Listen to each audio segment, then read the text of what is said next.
जी exercise है 10.1।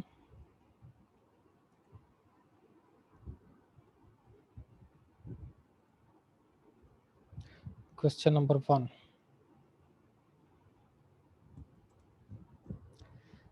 Question number 1 है 9d² minus 12d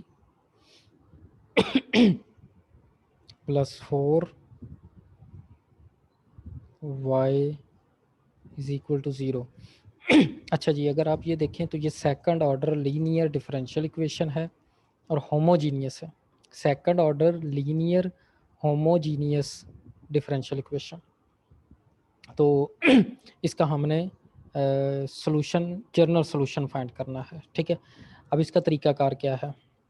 general solution find करने का तरीका ये है कि अब हम पहले इसकी कैरेक्टरिस्टिक इक्वेशन बनाएंगे। तो it's characteristic equation is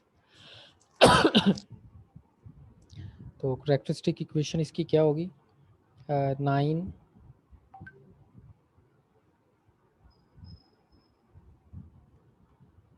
9m² minus 12m plus 4 is equal to 0। ये हमारे पास इसकी कैरेक्टरिस्टिक इक्वेशन होगी। अब ये है हमारे पास क्वाड्रेटिक इक्वेशन। ठीक है, तो इसका जो रूट होगा वही हमारा जो है वो जनरल सॉल्यूशन बनाएगा। इसके हम रूट्स फाइंड करेंगे। अब ये क्वाड्रेटिक इक्वेशन है तो इसके रूट्स क्या होंगे? अगर हम इसको सॉल्व करें, अब इसको क्वाड्रेटिक इक्वेशन इसको अब जिस तरीके से मर्जी सॉल्व कर लें। ठीक है, वो मैं अब आप लोगों पर छोड़ता हूँ। इसका जो आंसर आएगा वो आएगा 2/3, जो रूट्स इसके निकलेंगे, और 2/3, दोनों 2/3 और 2/3 ये इसके रूट्स आएंगे। ठीक है, तो अब लास्ट टाइम मैंने बताया था कि रूट्स डेफिनेटली इसके 3 तरह के होते हैं। एक तो क्या, एक रियल और डिस्टिंक्ट होते हैं, फिर रियल और इक्वल होते हैं, और तीसरे नंबर पर कम्प्लेक्स रूट्स होते हैं। ठीक है, अब तीनों के डिफरेंट जो सॉल्यूशन बनाने का तरीका भी डिफरेंट था, वो भी मैंने आपको बताया था। अब यहाँ पर ये जो रूट्स आ रहे हैं 2/3 एंड 2/3, तो ये रियल नंबर्स हैं और इक्वल हैं, एक जैसे रूट्स हैं। तो जब एक जैसे रूट्स आए तो फिर हम क्या करते हैं? So it's general solution is, तो इसका जनरल सॉल्यूशन जो बनेगा वो बनेगा y is equal to c1 plus c2x and e raise to power, ये जो रूट आया है 2/3, 2/3x, ये इसका जनरल सॉल्यूशन बनेगा जी। ये इसका तरीकाकार है। अगर रियल और इक्वल रूट्स आए तो ये इसका जनरल सॉल्यूशन हो जाएगा। ठीक है, यहाँ पर ये आपका सवाल क्वेश्चन इसका कंप्लीट हो गया। तो उसके बाद क्वेश्चन नंबर 2 पर आते हैं। क्वेश्चन नंबर 2 क्या है? 75d² plus 50d plus 12y is equal to 0।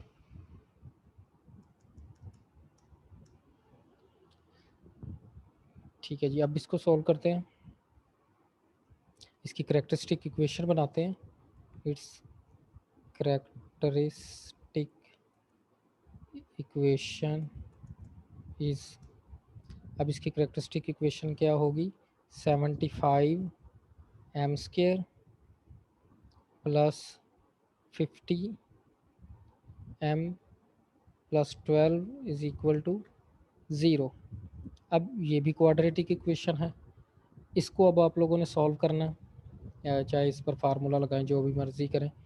तो मैं इसका डायरेक्टली अब जवाब लिख रहा हूँ, आपने इसको सॉल्व कर लेना। तो इसको सॉल्व करेंगे तो क्या आंसर आएगा, ये आ रहा है -1/3 plus minus, sorry plus minus यहाँ पर होगा,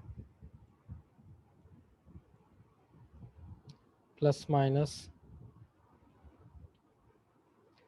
11 स्क्वायर रूट ओवर 15 आयोटा। अच्छा, अब ये है कम्प्लेक्स रूट्स। तो कम्प्लेक्स रूट्स का सॉल्यूशन कैसे लिखते हैं हम, ये अभी अब इसका सॉल्यूशन लिखते हैं। So it's general solution is, इसका सॉल्यूशन होगा y is equal to C1 cos, ये पहले आता है e raise to power alpha x, अगर हमारे पास हो ना alpha plus minus iota beta, तो क्या लिखते हैं, e raise to power alpha, alpha हमारे पास है -1/3, -1/3x, ठीक है। और आगे ब्रैकेट में C1 cos बीटा एक्स, तो बीटा यहाँ पर क्या है, 11 स्क्वायर रूट ओवर 15, तो वो बनता है 11 square root over 15x plus C2 sine 11 square root over 15x। तो ये इसका जनरल सॉल्यूशन बनेगा जी। दोबारा ये ज़रा दोबारा नोट कर लें कि अगर हमारे पास जो रूट्स हैं वो अगर हों अल्फ़ा प्लस माइनस बीटा की शक्ल में, अगर ये हमारे पास अल्फ़ा है और ये बीटा है, ठीक है ना, अल्फ़ा प्लस माइनस बीटा अगर हमारे पास रूट्स हो ना अल्फ़ा, क्योंकि ये कम्प्लेक्स रूट्स हमेशा ही पेयर में आते हैं, तो जब भी कम्प्लेक्स रूट्स आएंगे तो वो alpha plus minus iota beta की फॉर्म में आएंगे, ठीक है। तो जब इसका हम सॉल्यूशन लिखते हैं जनरल सॉल्यूशन, तो वो क्या होता है, y is equal to e raise to power alpha x, ठीक है। और आगे ब्रैकेट में C1 cos of beta x plus C2 sine beta x, sine beta x, ये इसका बनता है, ठीक है। तो ये क्वेश्चन नंबर 2 हो गया। इसी तरह से क्वेश्चन नंबर 3 पर जाएंगे।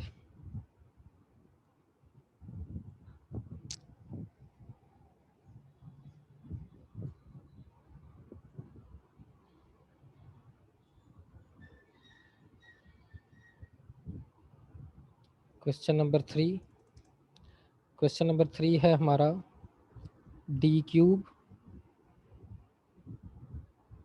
-4d²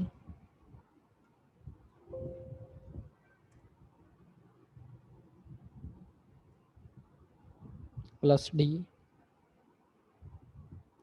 plus 6 into y is equal to 0। तो इसकी करेक्टरिस्टिक्स इक्वेशन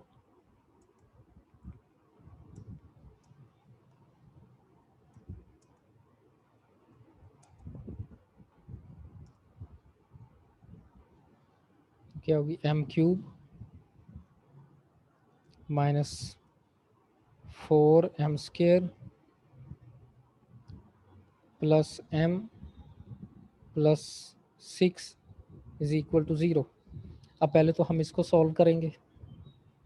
अब इसको सॉल्व करने का क्या तरीका होता है? अब क्योंकि ये क्यूबिक इक्वेशन हो गई है या इससे भी बड़ी होगी तो फिर हम सिंथेटिक डिवीजन यूज़ करते हैं। ठीक है ना, क्या करते हैं हम? सिंथेटिक डिवीजन यूज़ करते हैं, यानी कि आप यहाँ पर लिख लें ताकि याद रहे, यूजिंग सिंथेटिक डिवीजन। फिर ही हम इसको सॉल्व करेंगे। तो यूजिंग सिंथेटिक डिवीजन क्या होगी? सिंथेटिक डिवीजन हम किस तरह से ये लगाते हैं, ये मैं आपको थोड़ा सा इसका बता देता हूँ। ये हम लिखेंगे 1, फिर -4,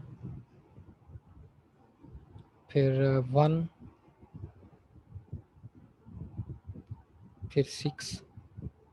ये अब हम किसी एक नंबर से इसको डिवाइड करते होते हैं। हम -1 से करते हैं तो यहाँ पर पहले नंबर के नीचे 0 आता है, ये 1, फिर यहाँ -1 आएगा, ये इनको ऐड करेंगे तो ये -5, -5 को -1 से मल्टीप्लाई करेंगे तो ये 5, इनको ऐड करेंगे तो ये 6, 6 को -1 से मल्टीप्लाई करेंगे तो -6, और ये लास्ट में 0 आ जाता है।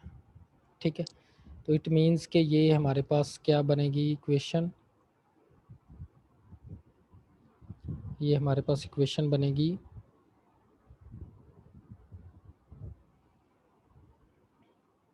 कुछ इस तरह से, m+1 into m² -5m plus 6 is equal to 0, ये बनेगी। ठीक है जी, इसको आप मज़ीद, अब ये क्वाड्रेटिक इक्वेशन बन गई है तो इसको आप मज़ीद सॉल्व कर लें। ठीक है, अब ये क्वाड्रेटिक इक्वेशन है, इसको आप सॉल्व करेंगे तो ये आपके पास बन जाएगी, sorry, m-2 and m-3 that is equal to 0। तो आपके पास रूट्स कौन से बने जी? रूट्स आपके पास बन गए -1, 2 एंड 3। अब ये रियल एंड डिस्टिंक्ट रूट्स हैं, तो रियल एंड डिस्टिंक्ट रूट्स हों तो फिर हम जनरल सॉल्यूशन इसका कैसे लिखते हैं? So it's general solution is, general solution कैसे लिखेंगे जी? y is equal to c1 e raise to power -1x, या आप -1 ना ही लिखे, अकेला माइनस लिख लें, -x plus c2 e raise to power 2x plus c3 e raise to power 3x। ये आपका जनरल सॉल्यूशन बन गया जी। ठीक है,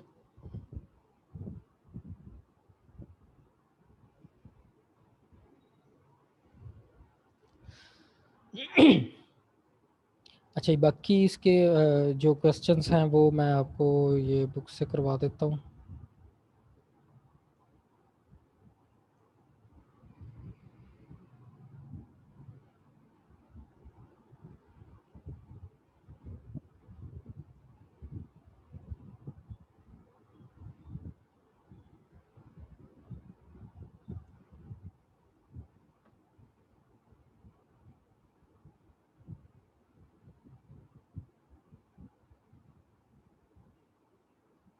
ये हमने क्वेश्चन नंबर 3 किया था, ये है कि क्वेश्चन नंबर 4।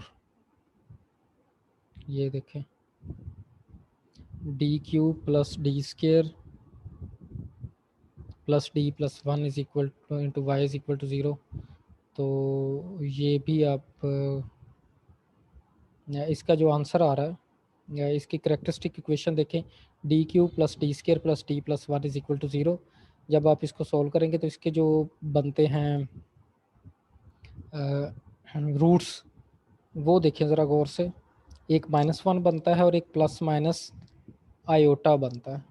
ठीक है, प्लस माइनस आयोटा का मतलब है कि अल्फ़ा इसमें ज़ीरो है और बीटा 1 है। ठीक है ना, तो अल्फ़ा ज़ीरो और बीटा 1, ये -1 जो है रियल है। अब आपने जब इसका सोल्यूशन लिखना है तो क्या लिखना है, पहले ये लिख लें, जब बाद में लिख लें उसमें उससे भी कोई फ़र्क नहीं पड़ता। तो y is equal to C one e raise to power ये -1x प्लस, अब ये क्योंकि पेयर है कम्प्लेक्स, इसको कम्प्लेक्स के तरीके से लिखना है। पहले e raise to power alpha x, अब अल्फ़ा यहाँ पर ज़ीरो है तो अब 0x लगा देंगे तो ई रेज टू पावर ज़ीरो वो ख़त्म हो जाएगा। ठीक है, ये ई रेज टू पावर ज़ीरो 1 हो जाता है, तो ई रेज टू पावर 0x आपने लिखना है into C2 cos beta x, beta यहाँ पर 1 है तो cos 1x plus C3 sign 1x। ठीक है, तो ये आपका बन जाएगा C1 e raise to power x minus x plus C2 cos x plus C3 sine x, ये जनरल सोल्यूशन बन जाएगा। ठीक है, तो यहाँ भी एक ही क्वेश्चन सॉल्व किया है, बाकी आप लोगों ने जो बाकी के क्वेश्चंस हैं वो आप लोग खुद से करें, ज़रा प्रैक्टिस हो जाएगी। अगर कोई किसी क्वेश्चन में प्रॉब्लम होगी तो वो आप मुझसे डिस्कस कर लीजिएगा।